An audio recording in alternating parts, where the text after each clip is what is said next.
Topic 7, Lesson 1. So we're talking about user-centered design. That's the name for both of these, the topic and the lesson. But it's really all about designing for your user. It's not designing for what you want. You're the designer. You need to make it for your target group, your target market. So here we go. Principles of UCD. Understanding the needs of your user. Key is the key to designing the best products and services. So if you look in this little diagram, it's showing the whole thing is based around user-centered design. Okay, and the users, understanding the user and their needs and the way they're going to interact with the product is integrated into every step of the design process. Designers must consider the needs, wants, and limitations of the end user within every element of the design cycle. Be able to acquire and analyze valid data without making assumptions about how the product may be used. You can't just assume, you actually have to have that valid data. And they're expecting to see this in your projects also. When you're having to make a decision, you should have some research and data that tells you what the right answer is. International mindedness.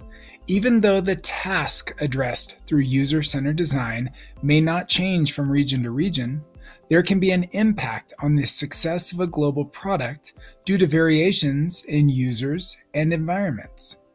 Let's say you're designing a phone or some kind of a tablet or device that needs Wi-Fi. And let's say you're trying to market all around the world. There may be a community that would like to have that, but they don't have Wi-Fi. Your product is now worthless in that community, even though they were going to try to do the same task with that device, but it's a different area, different users, different environments. So those are things you have to keep in mind. Aim 5, the ability to put aside one's own ideas and bias is essential for user-centered design. Designers must act with integrity and not project their own ideas onto what the user's requirements are. Empathetic design. For those of you not familiar with empathy, we'll talk about the difference between empathy and sympathy. Typically, sympathy is if you feel for somebody, okay, you're sorry for them, or you know something maybe unfortunate happened and you're sympathetic to them. Empathy is you understand how they feel. Okay, maybe you've been through it before also. So it's a level above sympathy.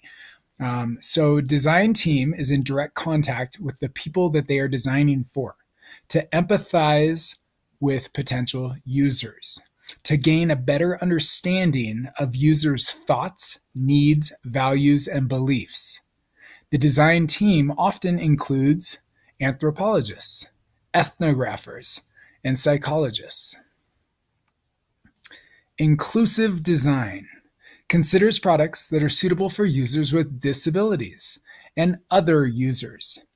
This ensures that there is a sufficient market for the products and increases their feasibility as an innovation.